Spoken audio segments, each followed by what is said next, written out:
अपने दुख को, अपनी तकलीफ को शिव जी के मंदिर में जब एक लोटा जल चढ़ाने के लिए जाओ, जब शिवालय में एक लोटा जल लेकर जाओ, जल चढ़ाते समय पंचाक्षर षडाक्षर मंत्र का जाप, श्री शिवाय नमस्तुभ्यम का जाप करो। और जब शिवलिंग जलाधारी ये चरण जहाँ से पानी बहकर नीचे गिरता है, वहाँ अपने हाथ को लगाकर अपने दुख को, अपनी तकलीफ को शंकर के उस अशोक सुंदरी गणेश कार्तिकेय के स्थान का स्पर्श करते हुए बाबा से जरूर कहो कि जैसे ये तुम्हारी बेटी है उसी तरह मैं तुम्हारी बेटी हूँ, जैसे तुम्हारे ये बेटे हैं वैसे मैं तुम्हारा बेटा हूँ। इनके दुख को आपने मिटाया था, मुझे भी अपनी बेटी मानकर मेरे दुख को मिटा दीजिए, मेरे दुख को समाप्त कर। किसी से मत कहो पर शिव से कहो, शंकर से।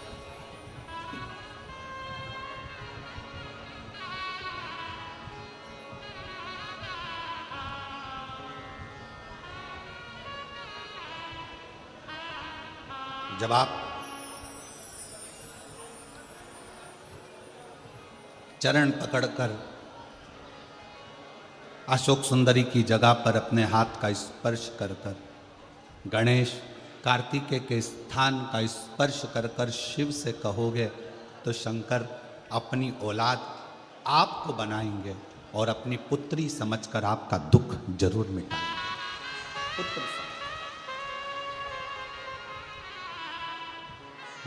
महादेव नमन चरणों में, महादेव नमन चरणों में, स्वीकार कीजिए सबका किया है मेरा भी उद्धार कीजिए, उद्धार कीजिए। है त्रिपुंडधारी, है त्रिशूलधारी, है त्रिपुंडधारी, है त्रिशूलधारी। चरणों में तेरे बाबा जी पावन चारों धाम हैं, तेरी देव करते वंदना, तुझे पूजे अपने इस पगले भक्त का उद्धार कीजिए, सबका किया है मेरा भी उद्धार कीजिए, उद्धार कीजिए। आप भी बोलिए महादेव नमन चरणों में, महादेव नमन चरणों में, स्वीकार कीजिए सबका किया है मेरा भी उद्धार कीजिए, उद्धार कीजिए। हे त्रिपुंडधारी, है त्रिशूलधारी, है त्रिपुंडधारी, है त्रिशूलधारी। हो जाए पूरी कामना कल्याण कीजिए, हो जाए पूरी कामना कल्याण कीजिए, सबका किया है मेरा भी उद्धार कीजिए। महादेव नमन चरणों में, स्वीकार कीजिए सबका किया है मेरा भी उद्धार कीजिए, उद्धार कीजिए। आप शिव जी को जहाँ जल बहता है उस स्थान पर अपना हस्त कमल रखकर बाबा को अपने मन का भाव दिल से दुनिया का कोई ऐसा दुख नहीं है जिसका हल शिव महापुराण की कथा में नहीं है। हर दुख का एक हल है और वो शिव पुराण की कथा में वर्णित। प्रत्येक दुख, प्रत्येक कष्ट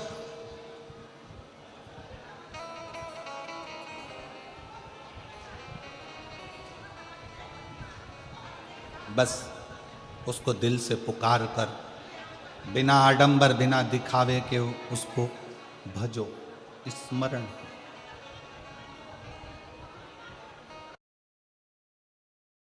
मुख से श्री शिवाय नमस्तुभ्यम ज़्यादा नहीं तो 11 बार तो निकाल लिया करो। ये शरीर, ये हृदय, ये चित्त, ये वृत्ति परमात्मा के चरणों में जाती है।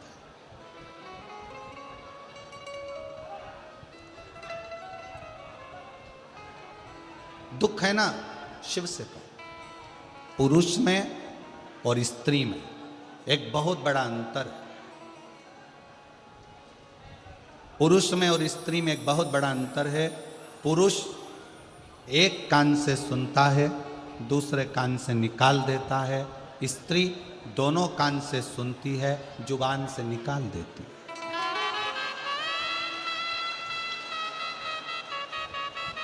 पुरुष में और स्त्री में सबसे बड़ा अंतर यही है कि पुरुष यहाँ से सुनेगा, यहाँ से निकाल देगा, और स्त्री दोनों कानों से सुनकर मुख से निकाल देती है। शिव पुराण की कथा कहती है, अगर स्त्री को मुख से निकालना भी है सुनने के बाद, तो अपने पिता देवादिदेव महादेव के सामने जाकर निकाले तो बात शिव के पास।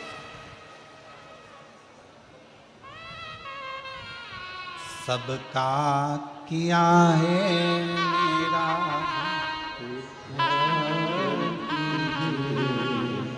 उद्धार कीजिए, हे त्रिपुरधारी, हे त्रिशूलधारी।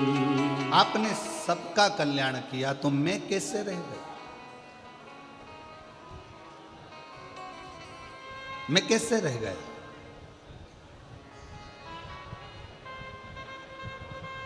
आप सबको दिए हो तो मेरी झोली खाली कैसे रह गई? कैसे?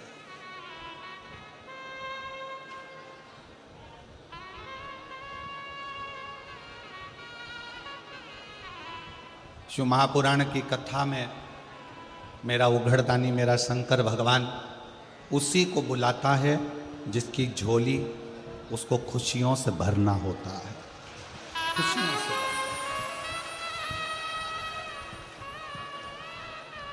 अब मालूम पड़े पूरा रतनगढ़ का लोग कथा सुनने के लिए आ जाए तो शंकर भगवान को 3 महीने में देना है, ये शिव पुराण का प्रमाण है। अब बुलाएगा उसी को जिसको देना होगा। जिसको देना ही नहीं है वो मन बनाकर रख भी लेगा कि मुझे कथा सुनने जाना है, कथा सुनने जाना है, पर मेरा भोले बाबा उसको यहाँ तक पहुँचने ही नहीं देगा, पहुँचने ही नहीं।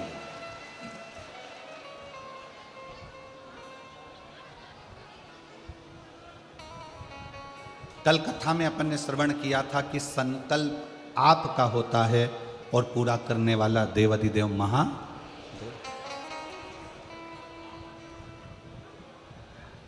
कोई दूसरा नहीं पूरा करेगा, शिव।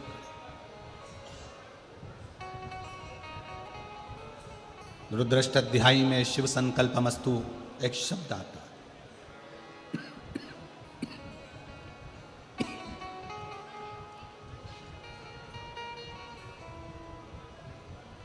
कि पूरा करने वाला कोई दूसरा नहीं, स्वयं शंकर, स्वयं शिव।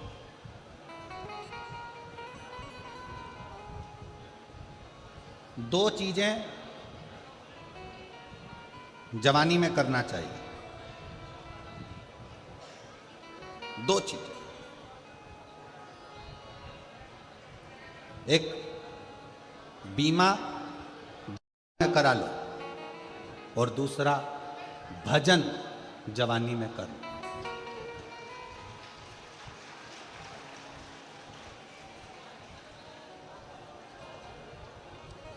ध्यान दें,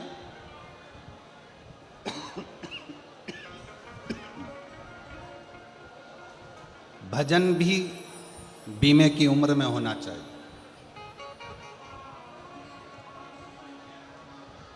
सत्तर साल की आपकी उम्र हो जाएगी, 70 साल की आपकी आयु हो जाएगी, बीमे वाले से कहोगे कि हमारा बीमा कर दे, वो नहीं करे।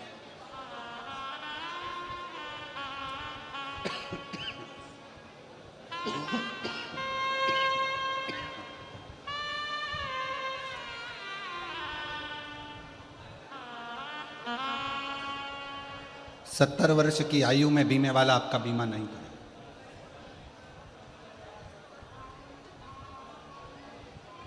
आप में से कई लोग ऐसे बैठे हैं कि अभी बचपन है, जवानी है, अधेड़ी है, बुढ़ापा आएगा तब राम नाम जपेंगे।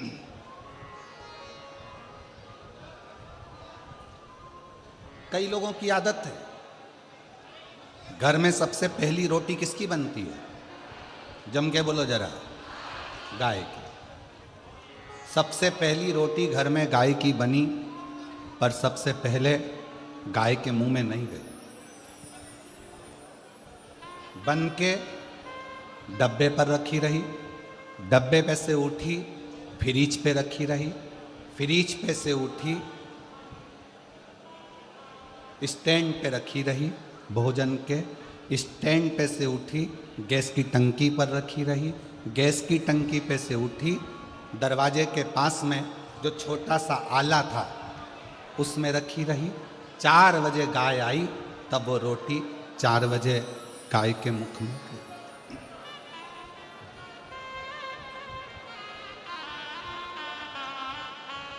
रोटी ताजी थी, गाय को दे देते, गाय भी प्रसन्न हो जाती। रोटी कड़ली हो गई, चीटी पड़ गई, शक्कर रखी थी गल गई, पूरी खराब हो गई, तब रोटी गाय के मुंह में दी और सोचा मुझे इतना सारा पुण्य मिलेगा। अब विचार करो, ये रोटी जैसा आपका और हमारा जीवन है। बचपन अच्छा था, भगवान को नहीं दिया, जवानी अच्छी थी, भगवान को नहीं दी, अधेड़ी अच्छी थी, परमात्मा को नहीं दी। जब ये पूरी रोटी गल गई, सोफा सेट निकल गया, आंखों से दिखाई नहीं देता, कानों से सुनाई नहीं देता, हाथ कांपता है, तब सोचा अब इस रोटी को उस परमात्मा को दे दूं। तो परमात्मा भी बोला ये सड़ी गली रोटी मेरे किस काम की, क्या करूं इस रोटी को। बचपन खेल में खोया, जवानी नींद भर सोया, बुढ़ापा देख कर रोया, सिराने मौत हंसती है। ये अवस्था जाती जा रही, जाती।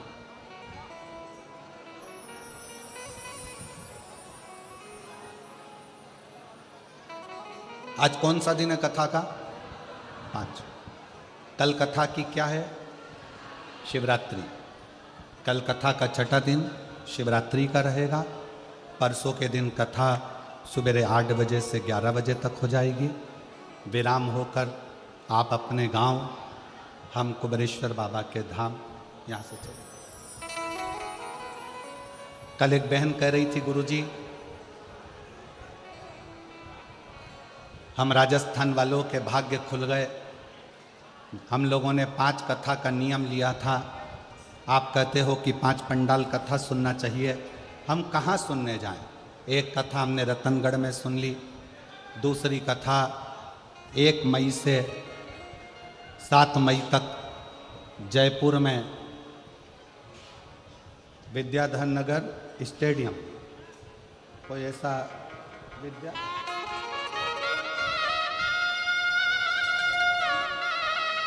विद्याधर नगर स्टेडियम जयपुर में 1 बजे से 4 बजे तक वहाँ सुन लेंगे।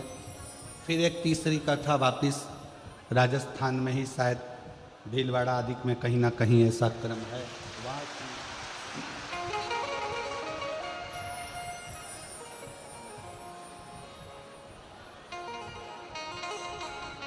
हमारी 5 पंडाल की कथा बाबा हमको राजस्थान में ही पूरी करा देगा।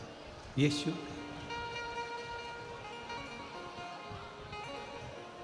सुनो, विनय करो, निवेदन करो, उसको अपने दिल की बात जरूर करो, जरूर। और खाली ना जाता दर से तुम्हारे, खाली ना जाता दर से तुम्हारे, मैं भी खड़ी हूँ नन्ही बाहें पसार, अपने हृदय से लगा लो, लगा लो, गिरा जा रहा उठा भोले अपने दर से, अब तो ना टालो, गिरी जा रही हूँ उठा। शिव कृपा के कहना है तो शिव से, बोलना है शंकर से।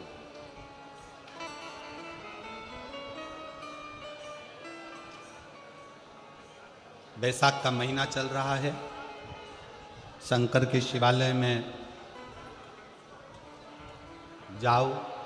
शिव के शिवालय में 3 स्थानों का स्पर्श अवश्य जरूर।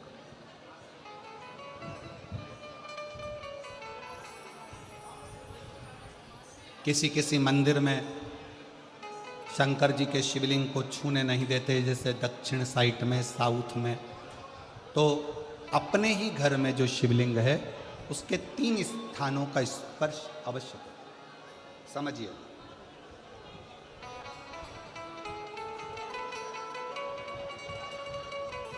पहला, शंकर भगवान के जहाँ से जल बहता है उस स्थान, ये जलाधारी है, जल बहता है, ये शिवलिंग है। यहाँ से जो पानी नीचे की ओर जाता है उस स्थान का स्पर्श अवश्य करें। दूसरा, शिवलिंग का जो गोल भाग है उस गोल भाग में कहीं पर भी अपनी हथेली का स्पर्श अवश्य करें। तीसरा, शंकर भगवान के शिवलिंग का जो ऊपर का भाग है वहाँ अपने अस्त्र का स्पर्श अवश्य करें। तीनों स्थान पर ब्रह्मा, विष्णु और महेश का स्मरण करते हुए जब बैसाख महीने में आप शंकर भगवान को जल समर्पित करें। शिव जी को जब बैसाख के महीने में जल दिया जाए तो दोनों हाथ से अंजलि में कलश रखकर शंकर भगवान की अपने हाथ की अंजलि में जल रखकर शिव जी को जल अवश्य समर्पित करें। शिवरात्रि के बैसाख महीने की शिवरात्रि पड़े, बैसाख महीने की प्रदोष पड़े तो एक बेलपत्र शंकर को अवश्य समर्पित करें। मान लो गर्मी बहुत तेज है, पेड़ों पर बेलपत्र नहीं मिले तो एक दुर्वा शिव को अवश्य समर्पित करें। मान लो बहुत तेज गर्मी पड़ने पर, यहाँ रतनगढ़ में तो हम देख रहे हैं रजी रज धूली धूल इतनी है, मिट्टी इतनी है कि यहाँ तो दुर्वा मिलना भी बड़ा मुश्किल है, तो एक चावल का दाना शिव को जरूर समर्पित करो। उतने में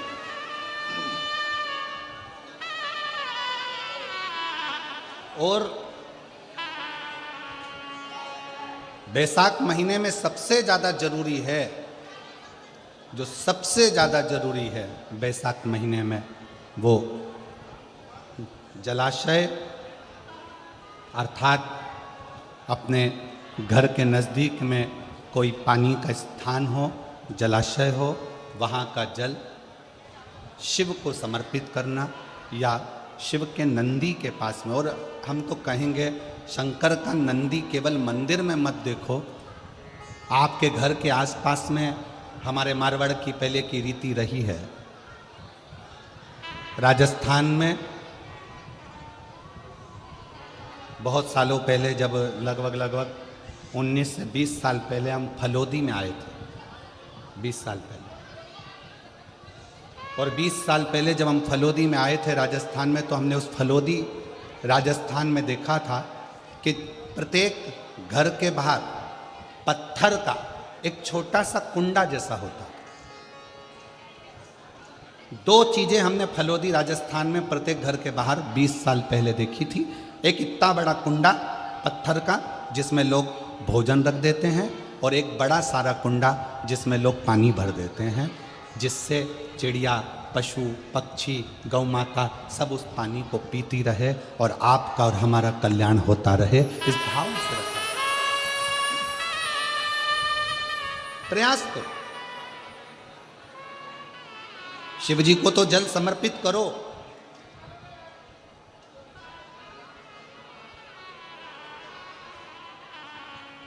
साथ में कोई जीव का भी अगर कल्याण हो जाए आपके एक लोटा जल से, तो उसको भी जल दीजिए, उसको भी।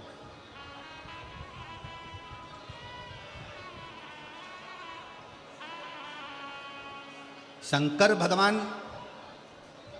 भगवान ओघड़दानी शिव, जिनका चढ़ा हुआ जल केवल मात्र स्पर्श, आचमन, दर्शन आपका और हमारा कल्याण कर देता। शिव महापुराण का एक बहुत सुंदर संवाद है। काशी प्रदेश में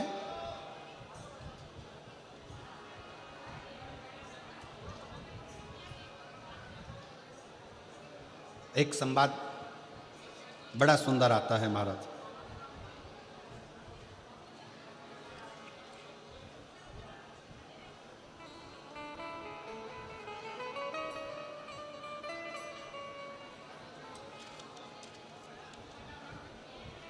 सिंहपुर प्रदेश में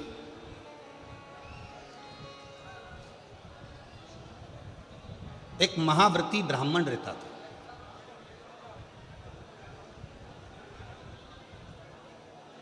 शिव जी का बड़ा उपासक था, शंकर का बड़ा भक्त था।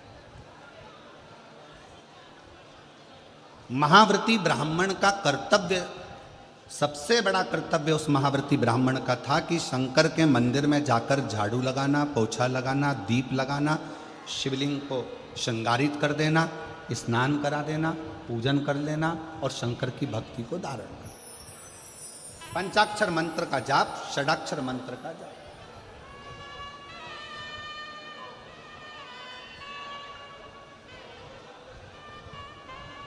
पूरे सिंहपुर में, पूरे प्रदेश में इस महाव्रती ब्राह्मण की चर्चा थी, पूरे प्रदेश में। सब इसको जानते थे, शंकर का भक्त, शंकर का भक्त, शंकर का भक्त, शिव भक्त, शिव भक्त कहकर इसको पुकारते। पर इसकी पत्नी और इसकी लड़की, एक बेटी थी, पत्नी थी, दोनों इतनी सुंदर कि देवलोक की अप्सराएं भी उनके सामने फीकी रही।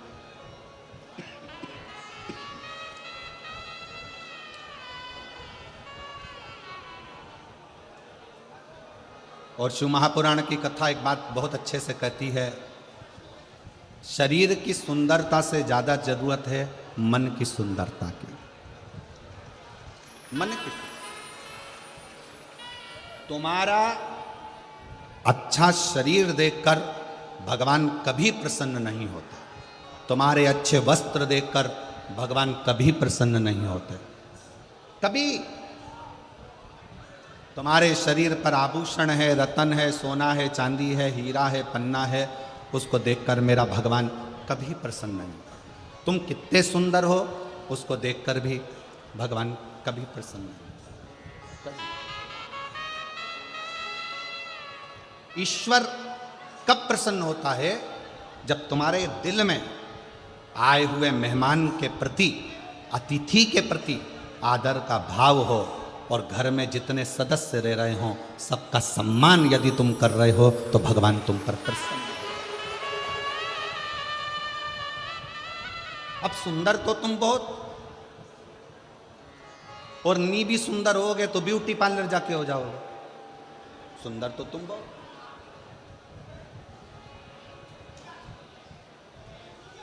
अब मालूम पड़े तुम्हारा चेहरा सुंदर है, तुम्हारा तन सुंदर है, तुम दिखने में सुंदर हो, और मालूम पड़े तुम्हारा जो मन है, तुम्हारा जो हृदय है, तुम्हारा जो मन है, मालूम पड़े वो व्यर्थ चर्चाओं में, व्यर्थ बातों में, व्यर्थ बातों में लगा हुआ है, तो वो किस काम का?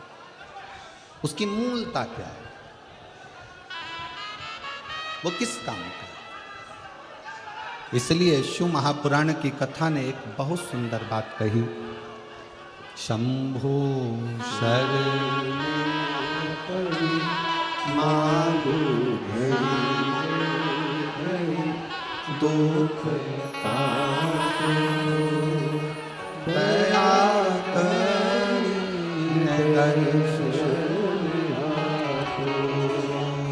शंभु शरण मांगू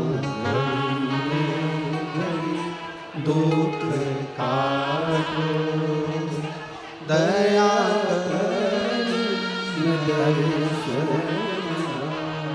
ओ श्री शिवाय नमस्तुभ्यं, श्री शिवाय नमस्तुभ्यं, श्री शिवाय नमस्तुभ्यं, श्री शिवाय नमस्तुभ्यं, श्री शिवाय नमस्तुभ्यं, श्री शिवाय नमस्तुभ्यं, श्री शिवाय।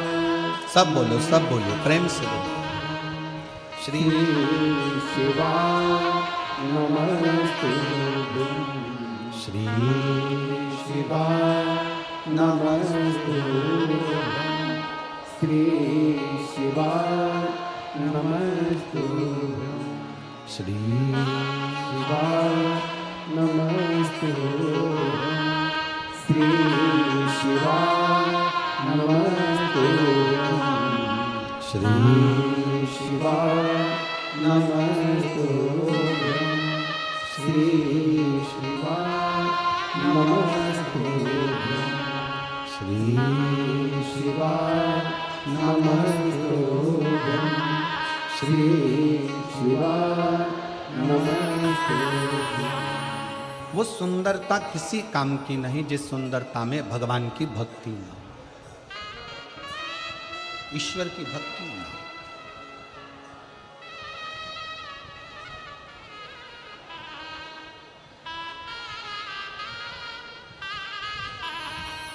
हमारा एक निवेदन आप सब स्वीकार करिए, करबद्ध निवेदन करेंगे। अगर आगे बैठने की इतनी लालसा यदि आप लोगों को रहती है तो जैसे सब लोग सवेरे 9 बजे आकर बैठते हैं ऐसे आकर बैठोगे तो समय।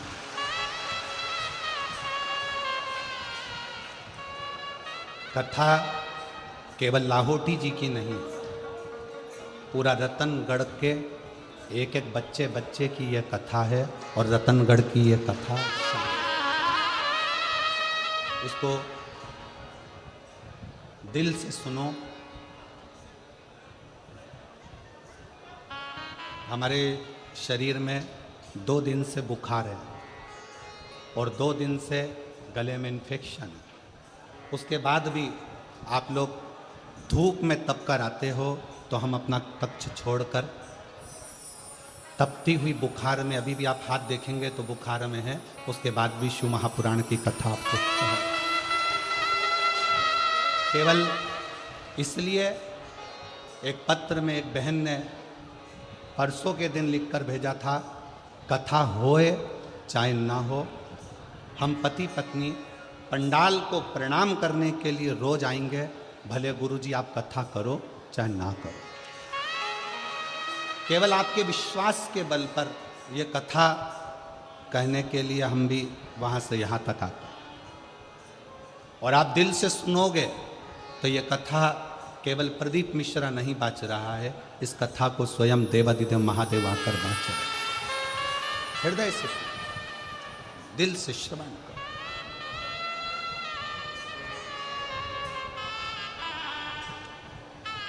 इतने अच्छे अच्छे पत्र यहाँ ढेर लगा हुआ है पत्रों का, पर हम पत्र भी कम पढ़ रहे हैं। क्यों? राजस्थान में कथा कम होती है। अगर इन लोगों को दिल से मिल गई और इनकी झोली भर गई तो अगली कथा में 1 मई को पत्र पढ़ लेंगे। इसमें कोई हृदय से सुन, ये वो अमृत है।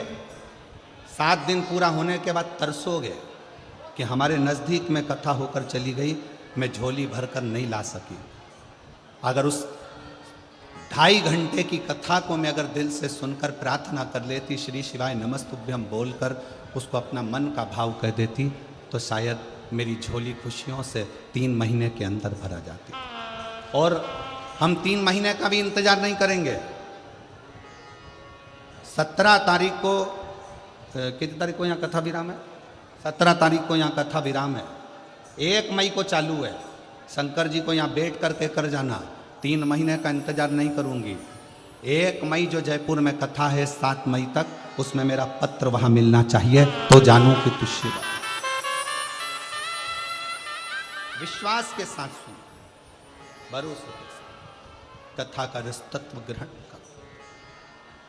शिव कथा कर रहे हैं। सिंहपुर प्रदेश में एक व्रती ब्राह्मण रहता था। वो व्रती ब्राह्मण साधारण नहीं था, उसका व्रत बड़ा प्रबल था। व्रत का मतलब यह नहीं होता कि आप भूखे रहो।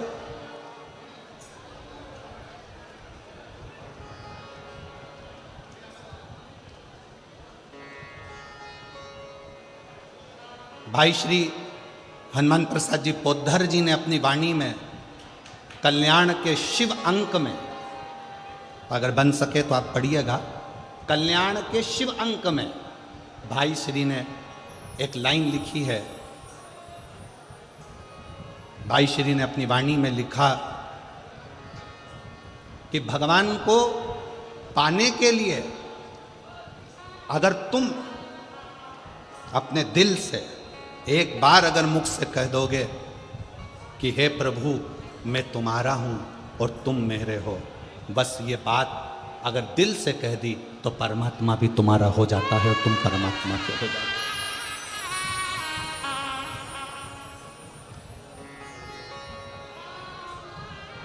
जरूरी नहीं कि उपास करोगे तो भूखे रहना पड़ेगा। व्रती का मतलब क्या होता है? व्रती का मतलब क्या है? एक सिंहपुर प्रदेश में एक व्रती ब्राह्मण रहता था। व्रती ब्राह्मण का मतलब यह है कि वो कुछ खाए पीने से या उपास रखने से, साबूदाना खाने से, मोरधन खाने से, चिप्स खाने से, वेपर्स खाने से, पपीता खाने से, सेवफल या केला खाने से व्रत नहीं होता। व्रत का मतलब है कि तुमने एक नियम बना लिया कि मैं रोज अपने घर से 1 लोटा जल लेकर शंकर के मंदिर जाऊंगी, या आपने कोई नियम बना लिया कि मैं 15 मिनट शंकर का भजन करूंगी, या नियम बना लिया राम नाम, कृष्ण नाम, शिव नाम जपूंगी, ये तुम्हारा व्रत हो गया। तुम व्रती हो गए। ये व्रत तुमने धारण कर लिया।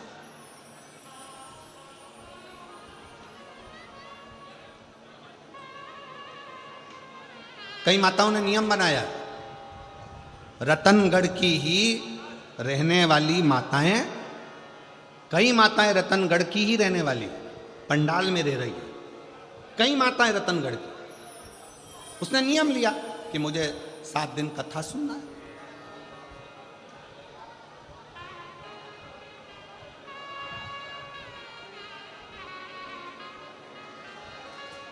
उसका नियम था, व्रती है। व्रत करने का मतलब यह नहीं है कि तुमने उपास करा, कुछ खाया पीना छोड़ दिया, कुछ खाना पीना छोड़ दिया तो भगवान तुमसे प्रसन्न हो जाएगा।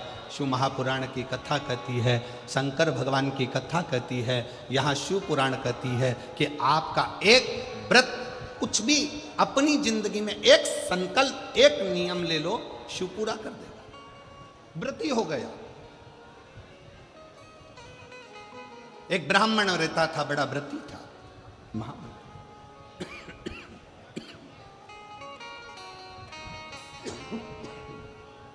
और वो महाव्रती ब्राह्मण,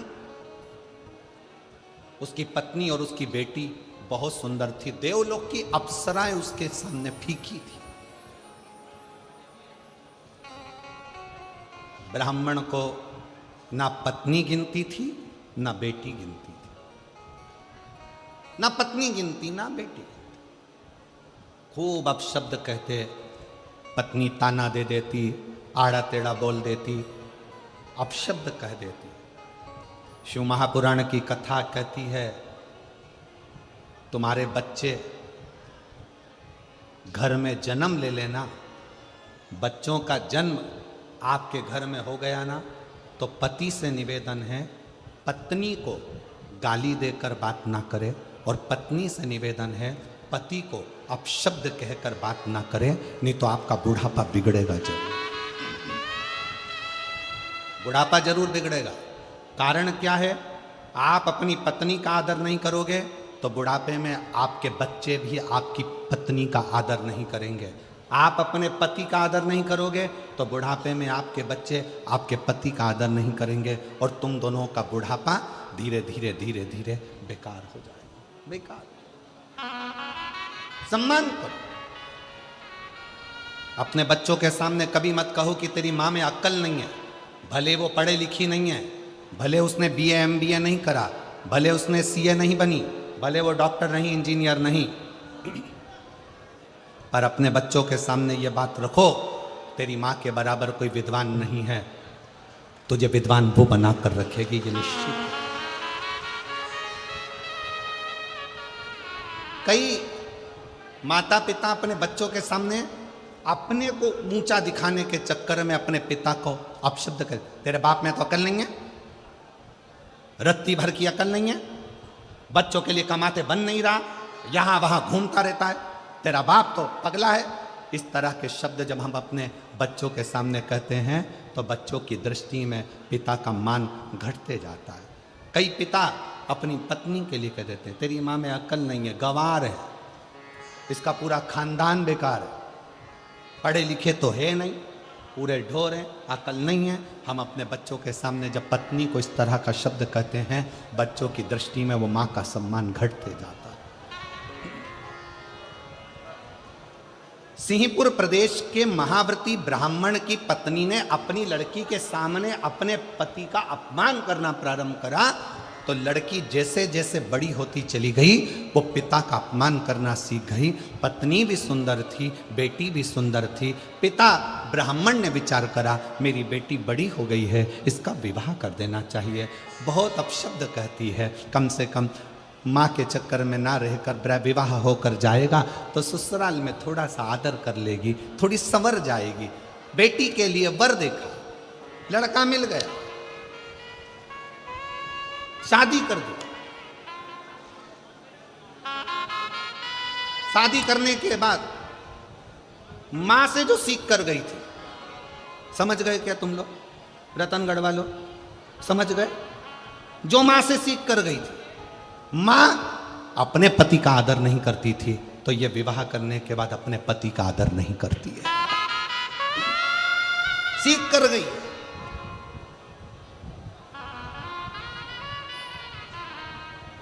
निवेदन है, पहले के जमाने में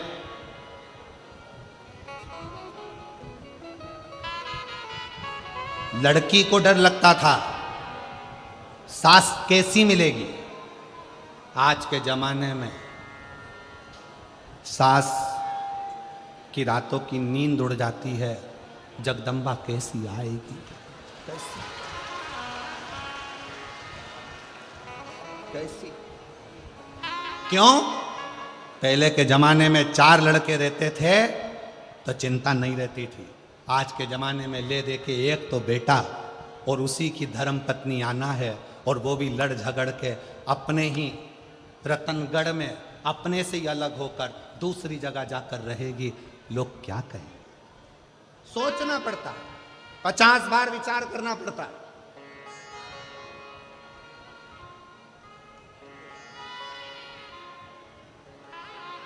आप सबसे निवेदन है भगवान से, अगर आप बेटा मांग रही हो ना तो भगवान से एक बात और कहना, भोलेनाथ बेटा देना, पर इसके जन्म के समय पर तुम एक लड़की का और जन्म करोगे, इसके लिए जो लिखी होगी भाग्य में। तो बेटा जब मांगो तो भगवान से कहना इसकी जो पत्नी मिले ना ऐसी मिले जो मेरी सेवा करती रहे, इतनी कृपा और कर देना, बस करुणा, इतनी दया और।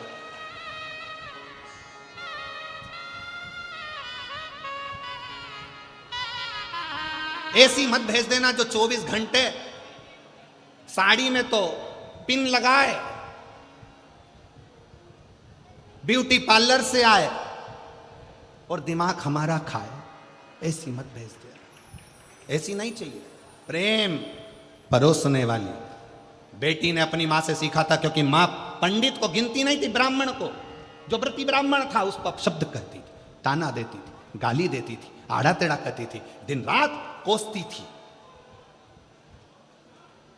दिन रात कोसती थी। कोई दूसरा आता, ब्राह्मण की पत्नी का आदर करता, सम्मान करता, तो ब्राह्मण की पत्नी उसको खूब सम्मान देती थी, उसके लिए अंदर जाके शरबत बना कर लाती, सुंदर सुंदर भोजन बना कर लाती, उसको खिलाती। पति बैठा रहता, उसको कुछ ना देती। यही कि यही लड़की ने सीख लिया और लड़की का विवाह हुआ, ससुराल गई। ससुराल में जाने के बाद वहाँ पर जो माँ से सीख कर गई थी वैसा ही कि वैसा ही क्रम करा। परिवार के बाकी के लोग आते तो उनसे हंस बोल कर बात करती, पति का अपमान करती, अपशब्द कहती। पति ने अपने परिवार वालों को बुलाकर कहा कि इसको इसके मायके भेज दो और ये वहाँ जाकर थोड़ा सीख कर आए। अब कौन समझाए कि जो सीख के आई है वही तो कर रही है, कौन समझाए?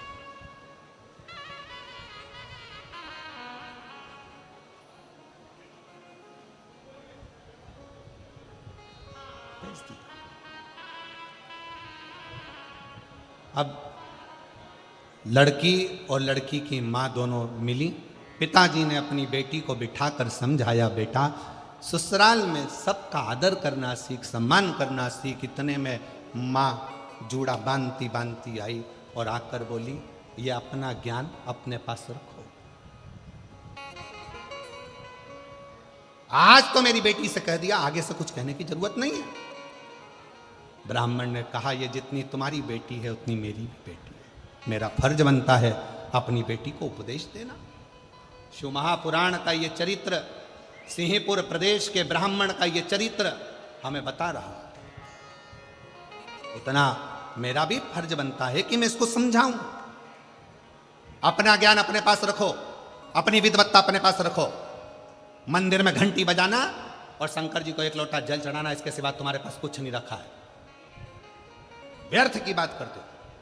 मेरी बेटी ससुराल में जो करना चाहे वो करेगी, ससुराल वाले रखें चाहे ना रखें। माँ ने पत्र लिखकर भेज दिया, मेरी बेटी तो जैसी रही है वैसी रहेगी। ससुराल वालों ने हाथ जोड़कर लिखकर भेज दिया, आपकी बेटी आपके पास रखी है, हम भगवान का भजन करने वाले हैं। इतने में पिताजी ने हाथ पैर जोड़े तो माँ ने कहा कि अगर तुम उन ससुराल वालों के हाथ पैर जोड़ने गए तो हम यहाँ नहीं रहेंगे। और माँ और बेटी ने अपना दोनों का बैग उठाया, दोनों का सामान लिया और एक उसी नगर में दूसरे स्थान पर जाकर अपना झोपड़ा बनाकर अपना नगर बसा लिया। झोपड़े में रहती थी। अब धीरे धीरे दोनों माँ बेटी ने एक कार्य चालू कर दिया कि माँ भी सुंदर थी और बेटी भी सुंदर थी, तो पर पुरुष पर दृष्टि दे, पर पुरुष पर दृष्टि। अब इनकी सुंदरता देखकर, माँ की सुंदरता देखकर पुरुष आ जाते, बेटी की सुंदरता देखकर, उनकी युवान अवस्था देखकर पुरुष आ जाते। छोटा सा झोपड़ा था, धीरे धीरे महल बनता गया, महल बनता गया, खूब अच्छा दासी ठाठ हो गया। ब्राह्मण वही, शंकर के मंदिर जाना, झाड़ू लगाना, पोछा लगाना, प्रणाम करना, वही क्या करता। और मत बुरे कर्म कर बंदे वरना पछताएगा, भगवान की आंखों से तू बच नहीं पाएगा, तू बच नहीं पाएगा। अरे ओ अज्ञानी मत कर नादानी, अरे ओ अज्ञानी मत कर नादानी, तेरे कर्म का फल भी तू ही पाएगा, जैसा किया तूने तेरे आगे आएगा।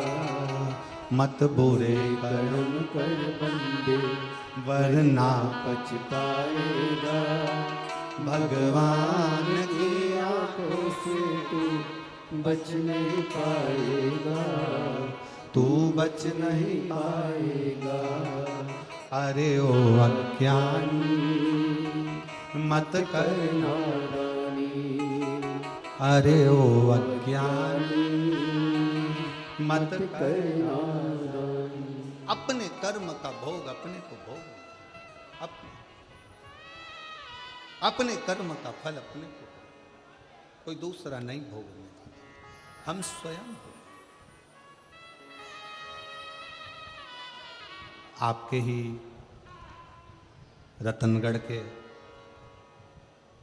श्याम बाबा के भक्त श्याम बाबा की कथा कहने के लिए निरंतर तल्लीन रहने वाले श्री भाई मनुश्री जी यहाँ पधारे हैं। एक बार जोरदार ताली बजाकर उनका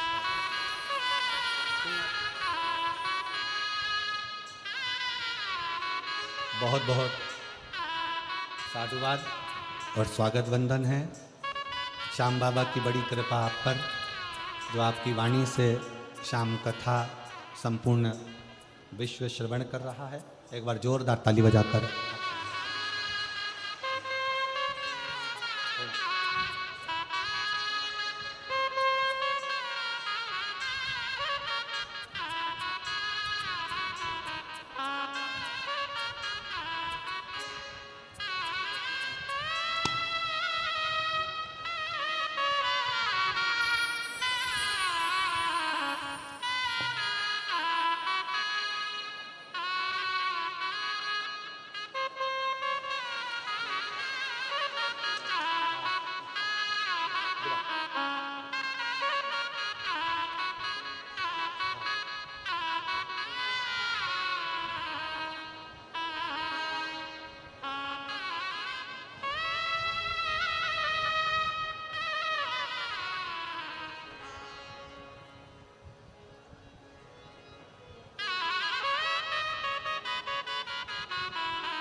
एक बार जोरदार ताली बजाकर भाई श्री मनुश्री जी का बहुत बहुत साधुवाद,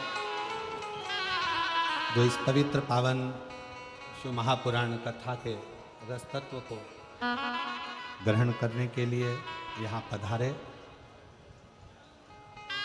और उससे बड़ा सौभाग्य यह है कि आप श्री के पिताश्री भी यहाँ आए हैं, उनके लिए भी बहुत बहुत प्रणाम नमन करता हूँ। शिव कृपा कहते हैं, शिव कथा का, भगवान शंकर का संवाद कहता है।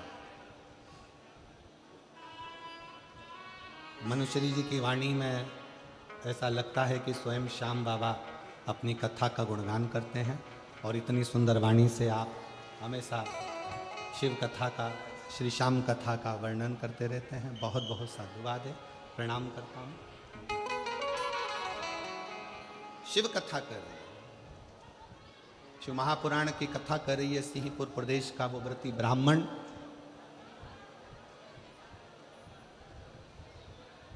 पत्नी और बेटी ने दोनों ने गलत कृत्य प्रारंभ कर दिया, गलत कृत्य।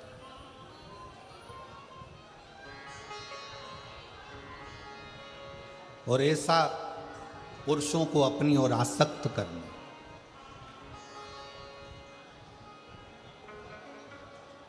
पुरुषों को अपनी ओर लेकर आना, ये उनका एक क्रम बन गया। क्यों दी परमात्मा ने सुंदरता? किस लिए दी? सुंदरता क्यों दी गई? किस लिए प्रदान करी गई? शिव महापुराण की कथा कहती है, अगर भगवान ने सुंदरता दी है तो वो केवल गलत कृत्य के लिए नहीं, परमात्मा ने सुंदरता दी है तो ये दिखाने के लिए दी है कि आप सुंदर होने के बाद भी भगवान के गुणगान में लगे हो, मतलब ये दूसरे को प्रेरणा दे, दूसरे की प्रेरणा है।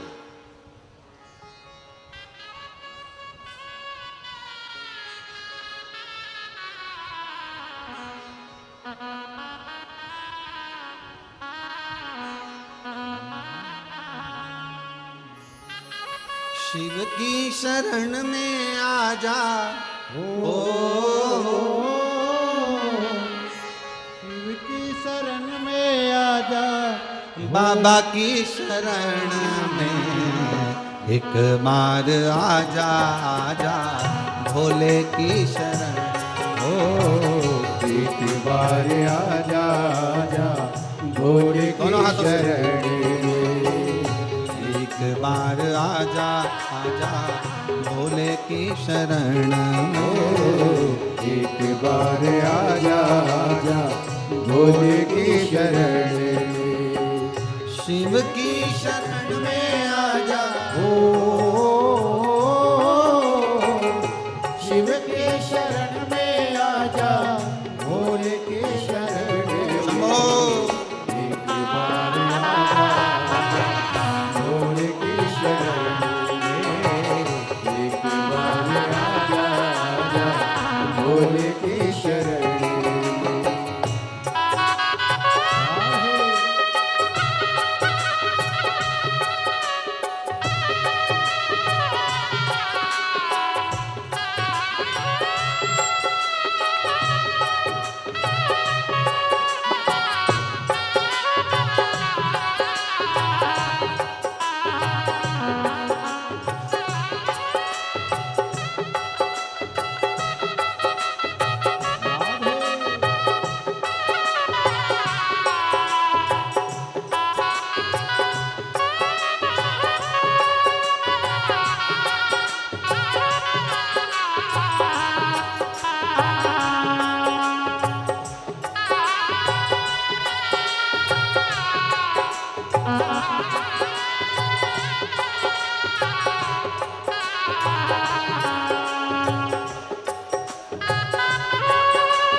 चंद्रमौली चंद्रशेखर भोले त्रिपुरारी है।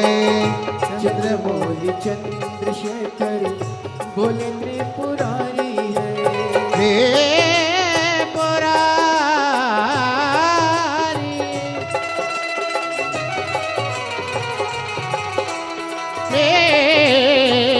त्रिपुरारी चंद्रमौली चंद्रशेखर भोले त्रिपुरारी है।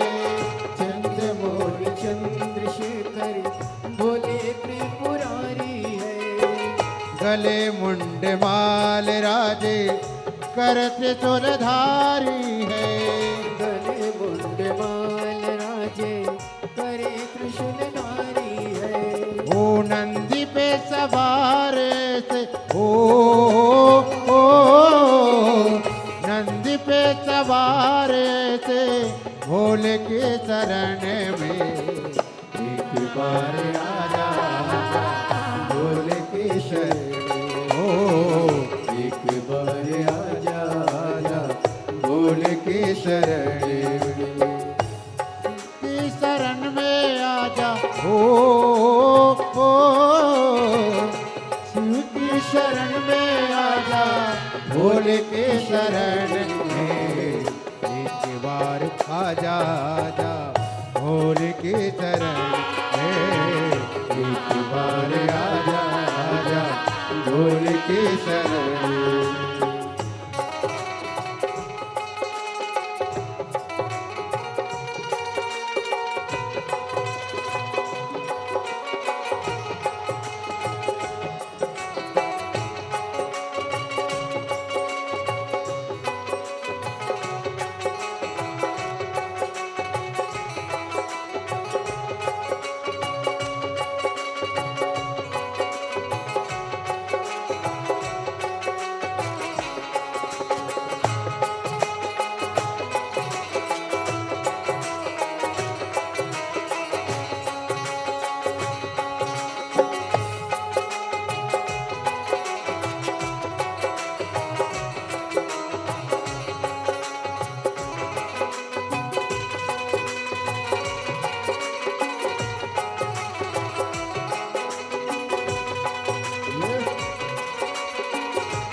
राधे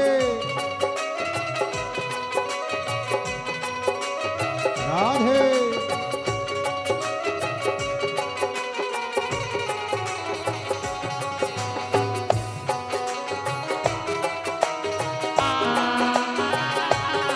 राधे।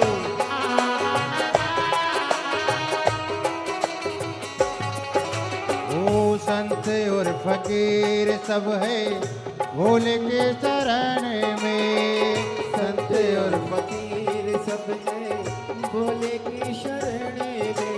शरण में शरण में शरण में संत और फकीर सब है भोले के शरण में। संत और फकीर सब है भोले की शरण में।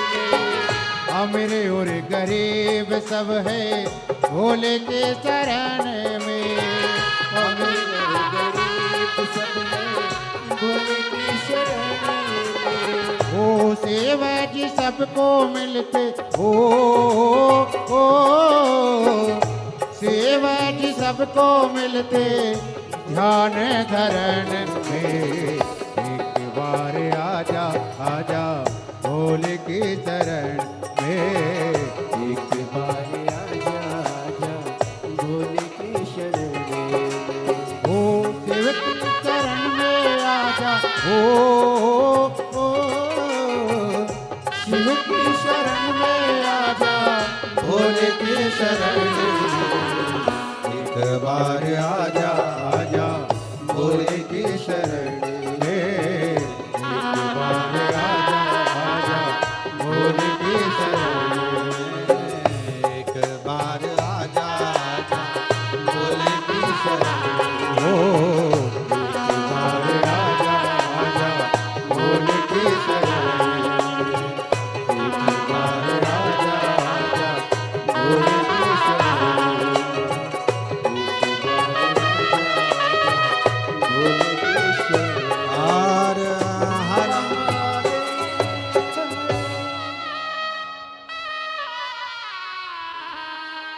अपने मध्य में वृंदावन से पुराण मनीषी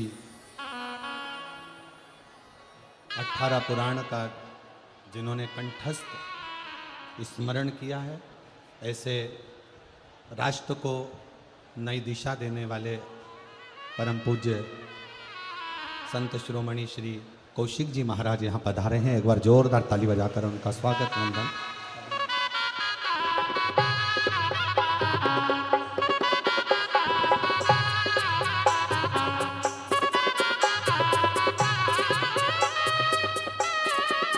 जिन्होंने ब्रज रज में गौ माता की सेवा, गौशाला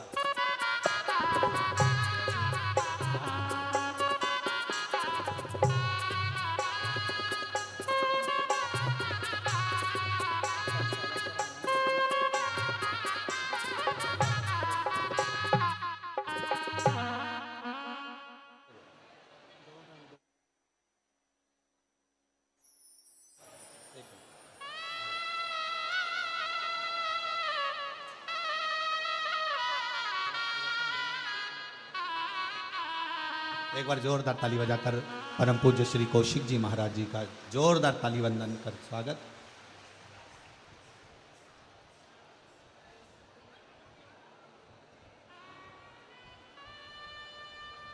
जोरदार ताली बजाकर आपका वंदन अभिनंदन स्वागत। जिन्होंने छोटे से निमंत्रण पर स्वीकृति दी और आज राष्ट्र के संतों का दर्शन इस व्यासपीठ के माध्यम से नज़दीक में हो रहा है। भाई श्री मनुश्री जी भी परम पूज्य संत शिरोमणि श्री कौशिक जी का स्वागत कर रहे हैं और उनका स्नेह प्राप्त कर रहे हैं।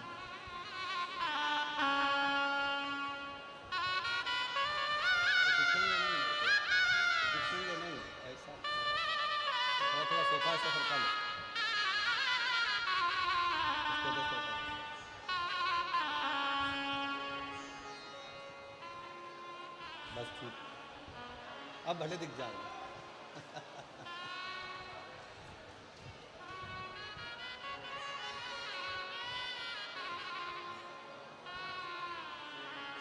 बड़े भाग्य हैं रतनगढ़ के, क्योंकि भाई श्री हनुमान प्रसाद जी पोद्दार जी की यह पवित्र भूमि है, जन्मस्थली है।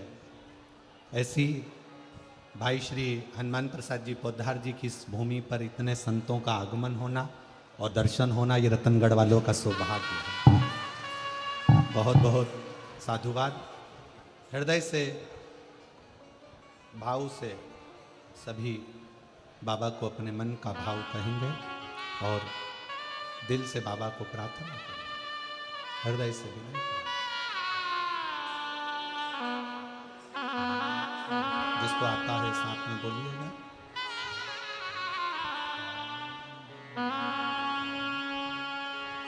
श्री शिवाय नमस्ते। श्री शिवाय नमस्ते। श्री शिवाय नमस्ते। श्री शिवाय नमस्ते। श्री शिवाय नमस्ते। भोला सब दुख काटो ओ भोला सब दुख काटो शिव शंकर जब तेरी